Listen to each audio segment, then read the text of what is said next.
साथियों नमस्कार। मैं आर के अमोल 24 चैनल पर आपका हार्दिक स्वागत है। आज उत्तर प्रदेश की समस्याओं पर आपसे चर्चा करेंगे, विकास पर चर्चा करेंगे। पूरे देश में उत्तर प्रदेश एक ऐसा देश है जहां पर दक्षिणी भारत वालों को और अन्य प्रांत के लोगों द्वारा यह कमेंट कसा जाता है कि ये जंगली इलाका है या जंगली प्रांत है। यहाँ सभ्यता नाम की कोई चीज़ नहीं है, यहाँ उद्योग नाम की कोई चीज़ नहीं है, यहाँ केवल और केवल सस्ती राजनीति होती है। जैसे जय श्री राम, जैसे बटोगे तो कटोगे, जैसे शिक्षा से क्या मतलब है, शिक्षा का कोई मतलब नहीं है। यहाँ का शिक्षित आदमी भी बेकार है और उसे शिक्षित हो या अशिक्षित हो, उसे कमाने के लिए, अपना परिवार पालने के लिए दूसरे प्रांतों में जाना पड़ता है और दूसरे प्रांत वाले इन्हें जलील कहते हैं, यूपी का भैया कहते हैं। भैया से सेंस है कि वो टॉन्टिंग कसते हैं। ये सभी जानते हैं, मैं भी जानता हूँ, आप भी जानते हैं, सरकारें भी जानती हैं और सब जानते हैं। क्यों? यहाँ उद्योग के नाम पर शून्य है, कोई बड़ा उद्योग नहीं है। आपको ये बताते चलें कि एक बड़ा उद्योग अगर एक जिले में लग जाता है तो पूरे जिले का विकास हो जाता है। बनारस में एक सिन्नी पंखा बनता था। सिन्नी पंखे की 50 सब्सिडरी यूनिटें थे। कोई जाली बनाता था, कोई स्विच बनाता था, कोई बॉडी बनाता था, कोई उसके पंखे बनाता था, कोई कुछ बनाता था, कोई कुछ बनाता था। काम ऐसे ही होता है। एक बड़ा उद्योग लग जाने पर उद्योगों का जाल फैल जाता है, परंतु उत्तर प्रदेश में एक भी ऐसा कोई उद्योग नहीं है जिससे जाल फैल जाए। और क्या होता है, उद्योग होने के बाद बाहर से लोग आते हैं जिन्हें फ्लोटिंग मास कहा जाता है। वो फ्लोटिंग मास जो है सप्लाई के लिए आता है, सामानों की काम के लिए आता है। इंजीनियर्स आते हैं, तमाम लोग आते हैं, एक्सपर्ट्स आते हैं, मिस्त्री आते हैं, तो उससे कल्चर, संस्कृति का आदान प्रदान भी होता है। उत्तर प्रदेश में कल्चर नाम की, संस्कृति नाम की कोई चीज नहीं है। उसे उजड़ समझा जाता है, उसे गंवार समझा जाता है, क्योंकि उसकी संस्कृति का आदान प्रदान हुआ ही नहीं, बाहर से लोग आए ही नहीं।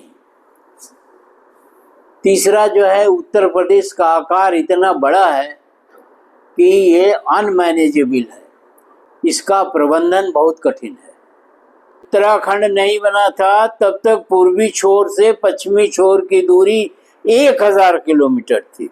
ये करिश्मा है, ये हमारे राजनीतिज्ञों की सोच से बाहर है कि 1000 किलोमीटर, 1200 किलोमीटर में फैला हुआ प्रदेश कैसे उन्नति कर पाएगा, जबकि लखनऊ से हैदराबाद की दूरी 1500 किलोमीटर है और यहाँ से हैदराबाद जाने में 2 दिन लगता है ट्रेन से, या बस तो जाती ही नहीं ट्रेन से जाने में।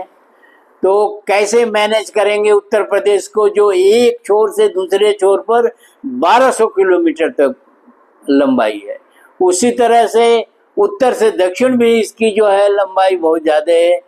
तो क्या ये जनता की समझ में नहीं आता?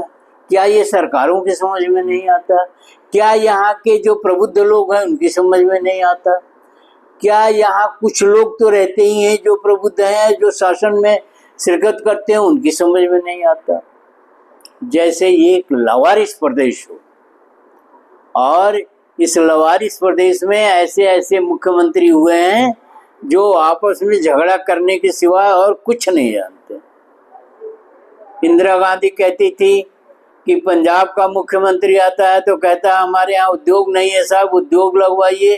और हमें फंड दीजिए और ये करिए वो करिए। और यूपी का मुख्यमंत्री प्रधानमंत्री के पास अपने झगड़े की बात करता है कि उन्होंने ऐसा कर दिया मुझे, उन्होंने ऐसा कर दिया मुझे। आज भी वो स्थिति बनी है। तमाम हम सुनते हैं केशव प्रसाद जो है उप मुख्यमंत्री बन रहे हैं, योगी जी हट रहे हैं, योगी जी कहाँ से आ गए, वो तो केशव। तमाम विभ्रांतियां जो हैं इस प्रांत में चलती रहती हैं। उत्तराखंड का आदमी कहता है बिजली जो है पूर्वी उत्तर प्रदेश में पैदा होती है, उपयोग हम करते हैं। एक दो चीजें मैं नहीं आपको बताऊंगा। पावर प्लांट इसलिए लगे हैं, ये पावर प्लांट भी कांग्रेस के जमाने में लगे हैं, बहुत बड़े पीछे ये नेहरू के विजन की वजह से लगे हैं।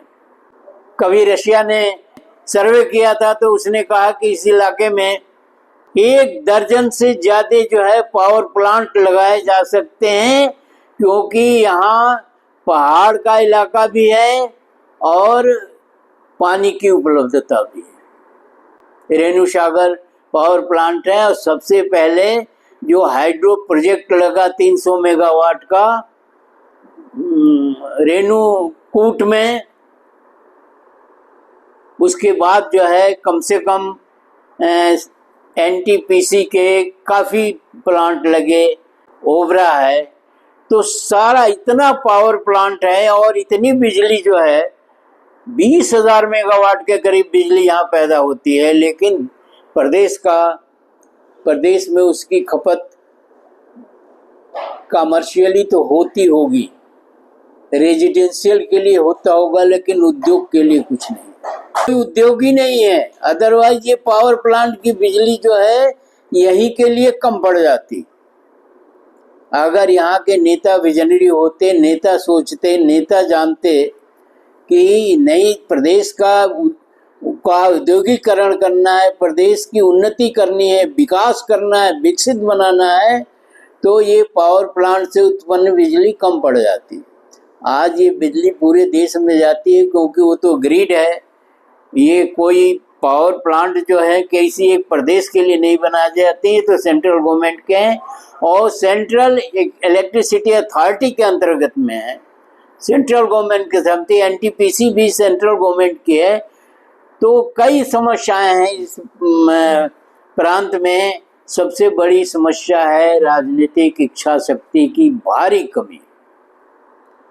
यहाँ का राजनीतिज्ञ सिवाय पार्टी पॉलिटिक्स के, और उसमें भी निम्न स्तर की पॉलिटिक्स, उन्होंने ऐसा किया, उन्होंने ऐसा किया, उनके गड़े मुर्दे खोदो, इनके गड़े मुर्दे खोदो। स्पेशली उत्तर प्रदेश के अंदर बहुत बड़ी समस्या है और उत्तर प्रदेश का विकास मैं नहीं समझता कि अगले 20 वर्षों के अंतर्गत भी हो पाएगा। तब तक तो बहुत सारे लोग स्वर्ग सिधार जाएंगे।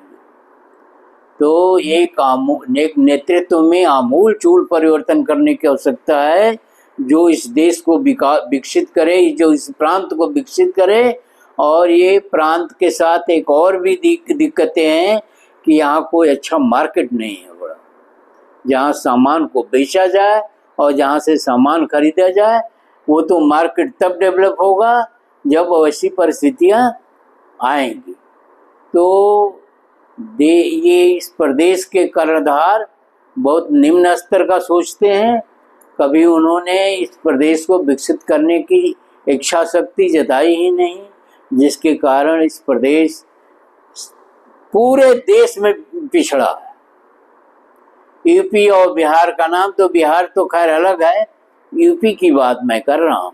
और इस प्रांत के पिछड़ेपन के लिए आवाज उठाइए। पहले इसका बंटवारा हो 4 हिस्सों में कम से कम। प्रांत के उन्नति के लिए तभी आपकी उन्नति होगी, तभी आपकी अगली पीढ़ी की उन्नति होगी, तभी आपको रोजगार मिलेगा, तभी आप शिक्षित होंगे।